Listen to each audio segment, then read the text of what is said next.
Tylenol during pregnancy can be associated with a very increased risk of autism.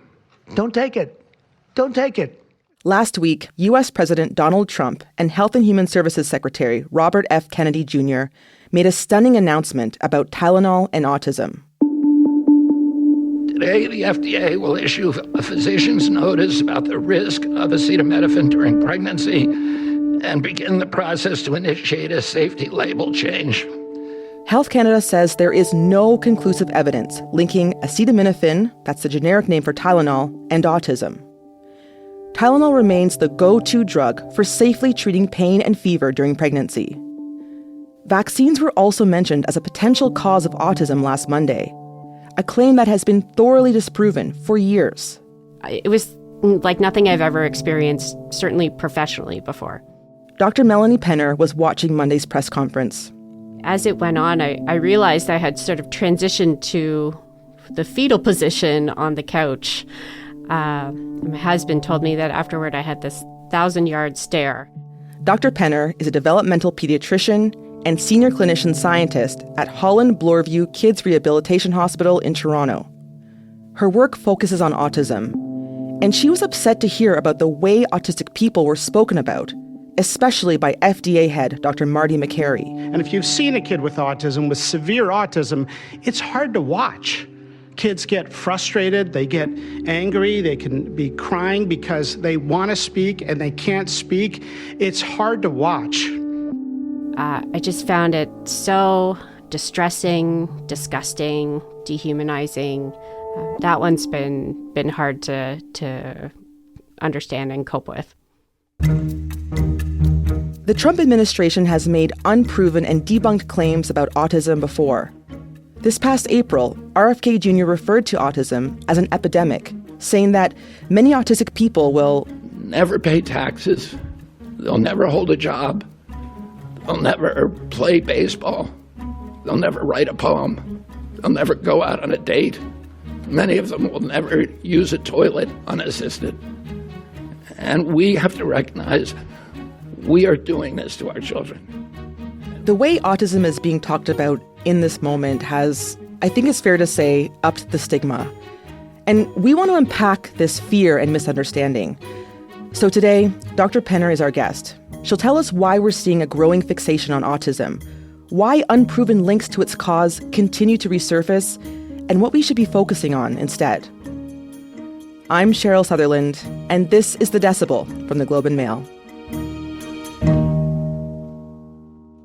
Dr. Melanie Penner, thank you so much for being with me today. Thank you for having me. So Trump and RFK's goal has been ultimately to find a cure for autism or to kind of eliminate it, is what they've been talking about. Is that misguided? Like, what do you make of the way autism is being talked about right now? I think there's a lot of language rooted in disease that is coming out. And it's so important to know that autistic people and also families have found that language to be incredibly harmful. And, you know, autism has been with us as part of our shared humanity as long as we've had a shared humanity. And so the idea even that it can be, and I don't love, or I actually really dislike this word, but eradicated is not something that is kind of true or possible, but it is dangerous to think about pursuing that and the things that could come from that. Tell me more about that. Why is it dangerous? There is a history of disabled folks being hidden in societies, being put into institutions where we know that the standard of living, the standard of care they received was far from humane and adequate. We've worked really hard to integrate autistic people who have other disabilities into our society. And I would hate to see us take steps backward from that. So we have been hearing a lot about autism lately, and I think it is important that we understand it and demystify it a bit. So before we go further into the significance of how it's being talked about and being framed right now, can you just define what exactly autism is? Yeah, so I think the first part is that autism is not a singular thing. Mm-hmm.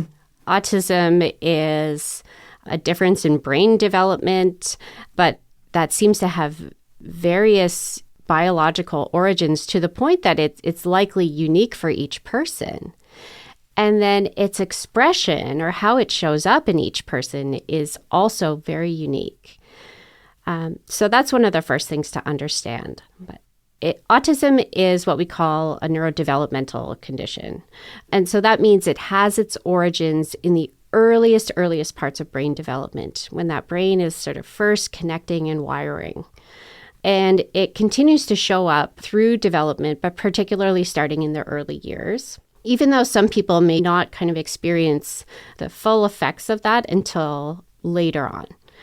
There are two main clinical categories that we think about with autism. So the first is called social communication, and that's really how we interact with one another. That can be with our words. It can also be with our body language, like eye contact, facial expressions, gestures.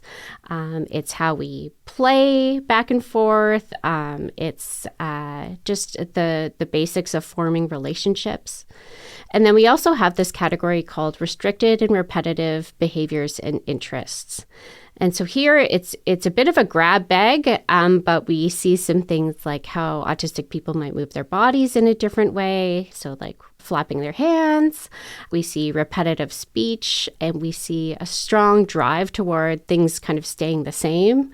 We see passionate or intense interests, and then we also see sensory differences. So we can see things that bring a lot of joy and interest in the sensory world, but also things that can be more uncomfortable, such as bright lights and loud noises.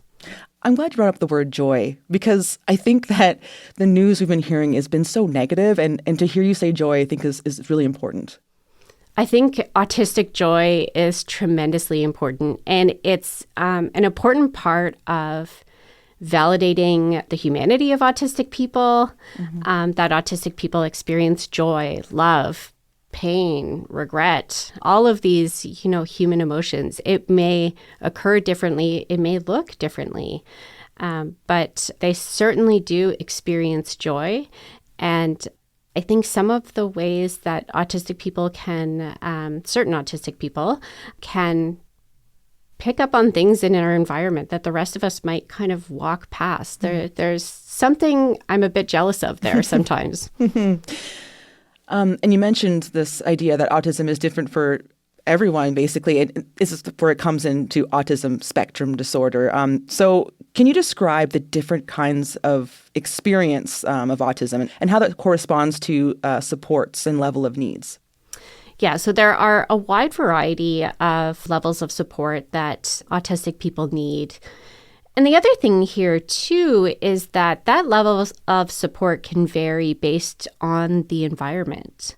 So an autistic person who is able to, say, go and give a talk at a conference in a different environment, say in a room that's really echoey with lots of people and flickering lights, what you thought their support needs were in one context are not the same as their support needs in another context. Yeah, they can change.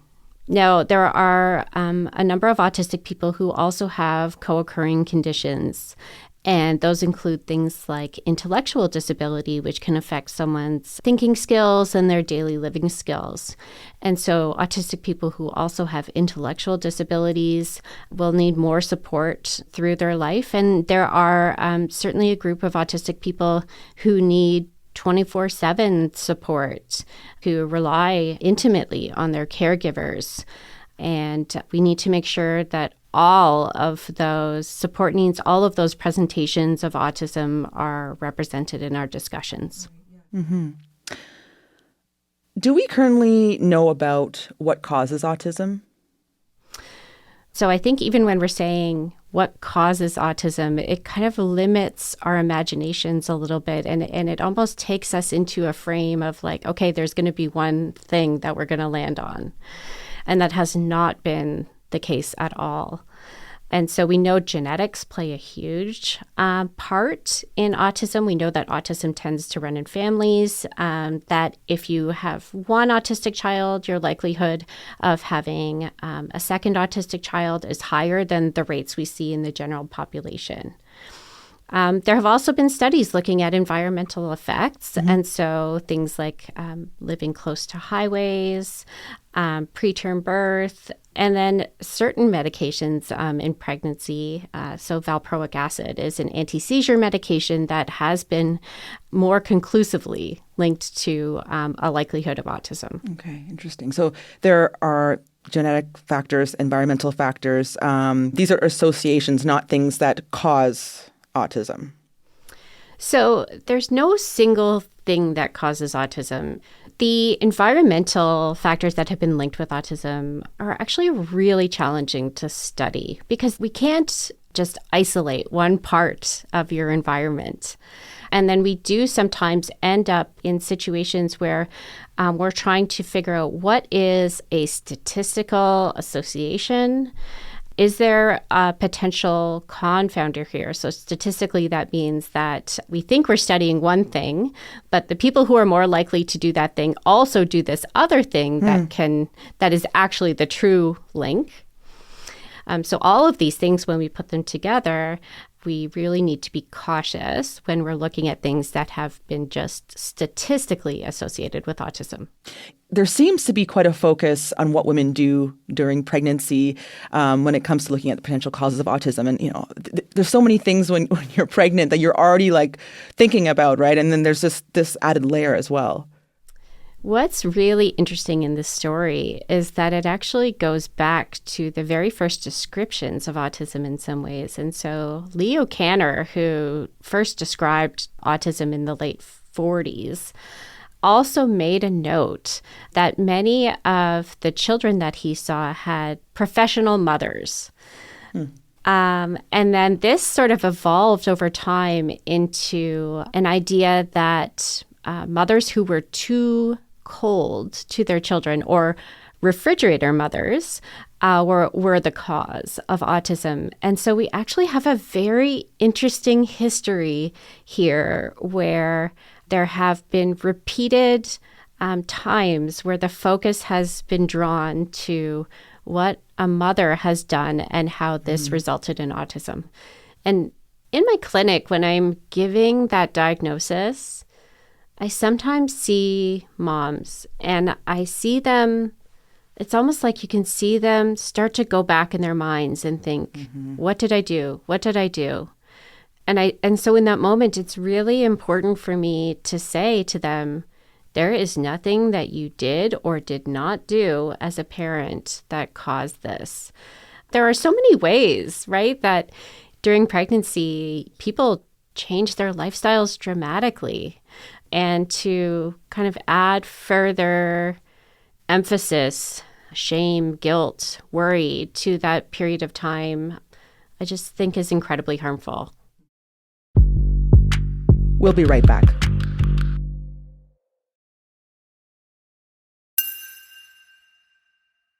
How many people have autism in Canada or in North America? Do we have a sense of the numbers? Yeah, so some of the best numbers have come out of the U.S., where they have pretty good infrastructure in place to monitor the prevalence of autism and then to do that over time. And so their latest numbers that came out that reflect data collected in 2022 show that 1 in 31 children is autistic. Okay, right. I also have some numbers here from Canada. According to a 2019 Canadian Health Survey, 1 in 50 Canadian children and youth aged 1 to 17 were diagnosed with autism spectrum disorder. So that's about 2%. So we've been hearing a lot about the rates of autism rising. First off, is that true? The rates of autism diagnoses have been rising. It's an important distinction. Yeah, tell me what the difference is there. If you take the view that I do, that autism has always been with us, right. I think that what has changed, or at least the vast majority of what has changed, is our ability to recognize autism in the various ways it can present, to recognize autism in groups that were not part of the original description. So in racialized communities, in girls, in gender diverse people. So to me, the increase that we see in these rates of autism is actually a good news story. It's the product of a lot of hard work on autism awareness and also on autism acceptance. Mm-hmm. And I imagine that when you say a good thing, I imagine that, when the diagnoses are rising, that people can access care for themselves now that they know that they might have autism. Yeah, people can access care. I mean, access to autism care is a challenging issue all itself. And I think that our systems have often lagged behind these advances in awareness and detection. But I think the other benefit here is that knowing that about yourself, being able to understand perhaps why certain things are harder, has been a real benefit to autistic people. And we have heard, particularly from people who were diagnosed later in life, about the damages that have come from not having that understanding about themselves. Mm-hmm. Okay, so we've heard about the first diagnosis of autism, which was in the 1940s. So how is our understanding about it, or how we address it, how has that changed? I think initially there was a big push to, first of all, understand what this thing was. There has been a recognition of the vast number of ways that autistic people can both need support, but also can contribute to our, diverse and thriving society. I also think that part of what has changed has been the idea that the goal should be to normalize an autistic person, or that the ultimate goal should be assimilation. And I think we have made some wonderful progress in that way of saying, no, how can we honor what you have to contribute? How can we make the world maybe just a little bit more comfortable for you? And still, I think there's still a need to support the needs within that. But certainly, instead of making autistic people fit into the more neurotypical mold of society, to think about promoting inclusion instead. What do you make about this moment that we're seeing this kind of fixation on autism and attempting to cure it or eliminate it? What do you make of this moment? It feels like going backwards. I'm a knitter, and one of the images that came to me on Monday was if I thought about my kind of career as knitting a sweater or a scarf or something. It might take a while, but I had an idea of what I was sort of working toward. But all of a sudden, it just felt like someone was at the other end of it and just pulling on the thread and unraveling a bunch of work. And I started to wonder, it's can I knit fast enough? Can I knit faster than this thing that's being unraveled? And so it just felt like, we were moving away from that goal of celebrating the many ways that autistic people can be in our world, perhaps moving back to some of that drive for normalization and assimilation. Mm-hmm. And that was heartbreaking for me. Do you think this is a kind of backlash? I do wonder, if when people are being asked to do something differently, so when you're being asked to accommodate someone else's needs, when we're making some progress in terms of inclusion, there can sometimes be a reaction to that. And so it is possible that there's something kind of reactionary that's happening here. And, we're just going to keep on fighting for those values of inclusion and respecting the dignity of autistic people's right to exist in our society. Mm-hmm. So this attention on attempting to find a cure, if this is not what we should be focusing on when it comes to autism and research or funding it, what should we be focusing on? I think it's important to know that there is some variability in the autism community. There are autistic people who do think that seeking out treatments specifically for autism is what they want. And so I do think we need to acknowledge that there is some diversity within the community that way as well. I think one of the things that we need to focus on, though, we used to have these recommendations that were like, every autistic child needs 40 hours a week of this intensive behavior intervention. And this was this cookie cutter recommendation that we made for everyone. And when we've looked at the evidence over time, it actually hasn't borne out that it supports that. Where we are now is kind of saying, okay, well, what do we do? And I think the answer, as we go back to all of that variability we have in this term autism, is really digging in on what works for whom. So as we factor in, what is the child's underlying biology, but also what is their family structure? What are their social determinants of health? What neighborhood do they live in? Is there a way we can synthesize all of that information with their kind of clinical picture as well to understand, here is our recommendation for the type of treatment or therapy that we think is the most likely to improve your quality of life and your family's quality of life. Why do you think people are afraid of autism? And what would you say to them, like especially a parent or soon-to-be parent that might be afraid? There's always more questions to be asked when it's just being afraid of autism. In my clinic, when I'm doing that diagnostic assessment, I can see that fear, or parents express that fear to me. It's like, okay, well, let's ask one question deeper than that. What makes you afraid in this situation? And what inevitably comes out is that, there's a shared thing across parents, right? We don't want our children to struggle unnecessarily. Yeah. We don't want our children to be discriminated against. When we dig down, that's often what is at play. And when they receive that diagnosis, it kind of shakes that foundation of what they anticipated. And there can be a lot of grief that goes along with that. And that is a valid feeling for families to go through. A lot of the earlier autism narratives, and I think particularly when this vaccine hoax got thrown into the mix, were that there was a normal child trapped in an autistic body. Yeah. And families were, I think, understandably desperate to try to access that.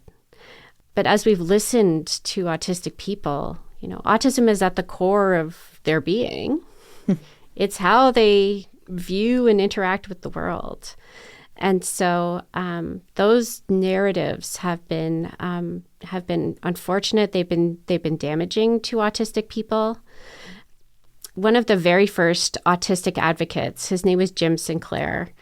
And one of the things he said was, as he was talking about the grief that parents can go through, he said, don't grieve for us. Grieve for your own lost dreams, but don't grieve for us because we are still here and we're waiting for you.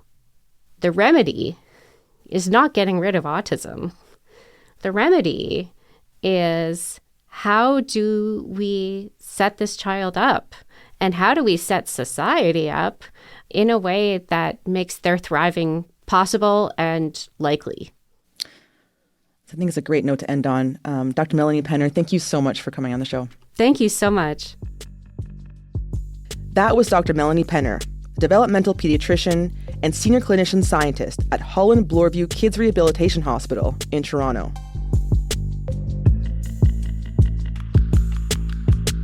That's it for today. I'm Cheryl Sutherland. Kevin Sexton mixed today's episode. Our producers are Madeline White, Michal Stein, and Ali Graham. David Crosby edits the show. Adrian Chung is our senior producer, and Angela Pacenza is our executive editor. Thanks so much for listening, and I'll talk to you tomorrow.